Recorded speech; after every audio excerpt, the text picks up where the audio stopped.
মুসলিম অবমাননা করলে ইসলামিক বিচার ব্যবস্থা থাকলে অবশ্যই তার চরম শাস্তির বিধান তার জন্য রয়েছে। তখন আমাদের হৃদয়টা ফেটে যায়। বক্তব্য আপনাদের কাছে পরিষ্কার থাকতে হবে, কোনো ধর্ম অন্য ধর্মকে যদি অপমান করতে শেখায়, বোঝা যাবে সেটা ধর্মই নয়। আমরা এই জায়গা থেকে নবী সাল্লাল্লাহু আলাইহি সাল্লামের যে আরেক সেই কোরআন, যে কোরআন মুসলিম উম্মাহর সবচেয়ে বড় সম্পদ, সবচেয়ে শ্রেষ্ঠ সম্পদ, যে কোরআনের মর্যাদা রক্ষা করা প্রত্যেক ইমানদারের দায়িত্ব, কর্তব্যের অংশ, যে কোরআনকে আল্লাহ রাব্বুল আলামিন কোরআনে মাজিদ বলে ভূষিত করেছেন, সম্মানিত এবং মর্যাদাপূর্ণ কোরআন বলে আল্লাহ রাব্বুল আলামিন আখ্যায়িত করেছেন, সেই কোরআনে কারীমের অবমাননার ঘটনা আমাদের হৃদয়ে রক্তক্ষরণ ঘটিয়েছে এবং আমরা এর জন্য ব্যথিত। আমরা মাসজিদুল হারাম থেকে আমাদের প্রশাসনের প্রতি আকুল আবেদন রাখবো, আমরা দাবি রাখবো যে এই ধরনের ন্যাক্কারজনক ঘটনার সাথে যে বা যারা জড়িত তাদেরকে দ্রুততার সাথে বিচার করতে করা হোক এবং দৃষ্টান্তমূলক শাস্তি দেওয়া হোক।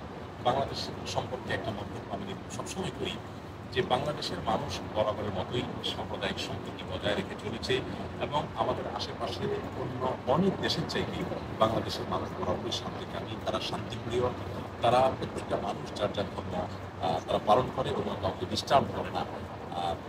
ধর্মীয় দাঙ্গা বলতে যে কথা বোঝানো হয়ে থাকে, সেই ধর্মীয় দাঙ্গা বাংলাদেশের ইতিহাসে কখনো হয়েছে বলে আমার জানা নেই। অর্থাৎ এমন কোনো ঘটনা ঘটেনি যেটাকে ধর্মীয় দাঙ্গা বলা যেতে পারে। এখানকার হিন্দু মুসলিম মন্দিরা সহাবস্থান করে চলছে, প্রত্যেকে যার যার কাজ করে চলছে। আর ইসলাম আমাদেরকে শিক্ষা দিয়েছে আমরা আমাদের ইবাদতবন্দি করবো, আমরা আমাদের রবকে ডাকবো, আমাদের রবের একত্ববাদের স্বীকৃতি দেবো। আমাদের রবের একত্ববাদের স্বীকৃতি যারা দেবে না, যারা শিরক করবে আল্লাহর সঙ্গে, তারা আল্লাহ রাব্বুল আলামিনের কাছে অপরাধের সাথে বিচ্যুত হবে, আল্লাহর সঙ্গে তারা বোঝাপড়া করবে, কিন্তু তাদের বিচারের দায়ভার তাদেরকে বলপূর্বক ইসলামে দাখিল করার নির্দেশ ইসলাম তো দেয়নি, বরং এর বিপরীতে কোরআনে বহু কথা বলেছে। ঠিক এরকম একটা জনপদে, এরকম শান্তিপূর্ণ একটা জনপদে কোরআনে কারীমের অবমাননা হয়, অপমান হয়, এমন কথা এমন কাজ যারাই করবে তারাই এদেশের স্থিতিশীলতা, এদেশের শান্তিকামী মানুষের ঈমান এবং তাদের আবেগ নিয়ে চিনিয়ে দিয়েছে। আমাদের কারোরই বোধহয় বুঝতে বাকি নেই এই ঘটনাগুলো আমাদের দেশের জন্য সার্বিকভাবে অকল্যাণের, আমাদের দেশের যে সুনাম সুখ্যাতি আছে সেগুলোকে নষ্ট। অতএব এগুলোকে দৃষ্টান্তমূলক শাস্তির মাধ্যমে যদি বন্ধ করা না যায় তাহলে সেক্ষেত্রে আমাদের সবার সম্পত্তির কারণ হবে এবং কারোর কাম্য হবে না।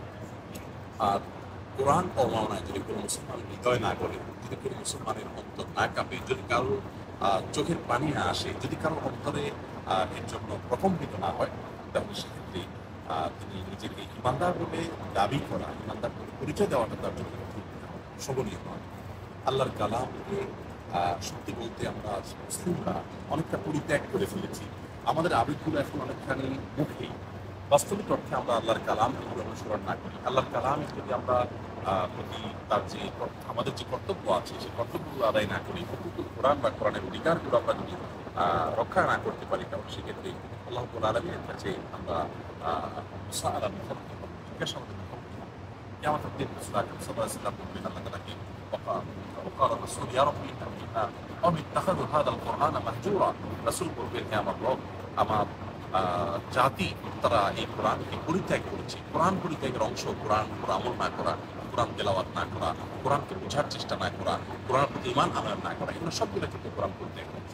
অতএব আমরা মুসলিমরা সত্যিকার অর্থে আমরাও কিন্তু কোরআনকে নানাভাবে অবমাননা করছি। কোরআন আমাদের ঘরে পড়ে আছে, আমরা কোরআন পড়ছি না, কোরআন আমরা বোঝার চেষ্টা করছি না, কোরআন অনুযায়ী জীবন করছি না, কোরআন অনুযায়ী আমরা আমল করছি না, এবং আমরা কোরআনের আলো দ্বারা নিজেদেরকে আলোকিত করছি না।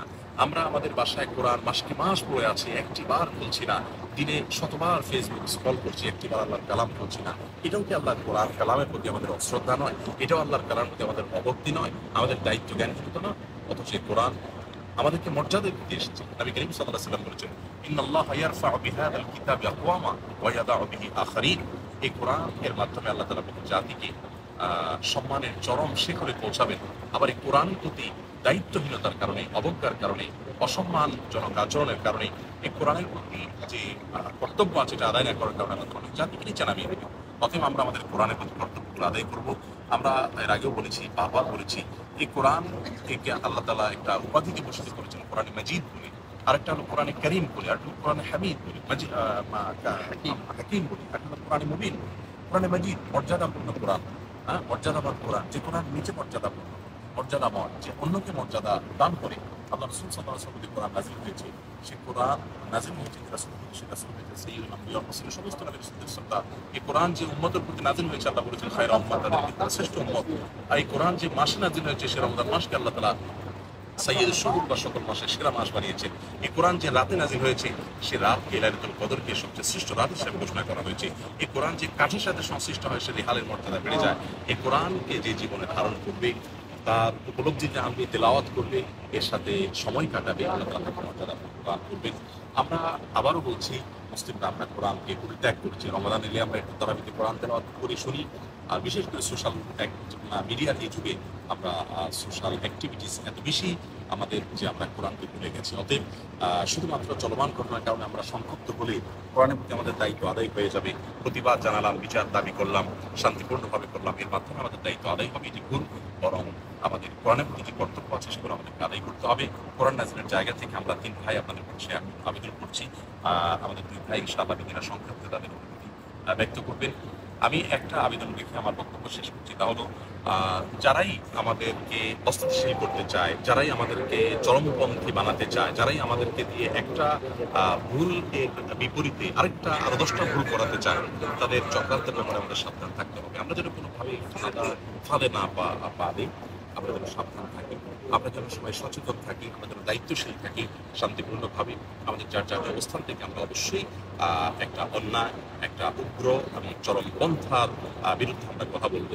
সে ফ্রান্স থেকে নিয়ে গোটা বিশ্বের সকল প্রান্তে মুসলমানদেরকে উস্কে দেওয়ার একটা অপচেষ্টা আমরা দেখতে পাচ্ছি। তারপরও গোটা বিশ্বে মুসলমানরা যে ধৈর্যের পরিচয় দিয়েছে, সেটা আমাদেরকে ধরে রাখতে হবে, আরও ধৈর্যশীল হতে হবে, এবং সেই সাথে অবশ্যই অন্যায় শান্তিপূর্ণ এবং যথাযথভাবে প্রতিবাদও করতে হবে, এবং কোরআনের প্রতি আমাদের দায়িত্ব আমাদেরকে পালন করতে হবে।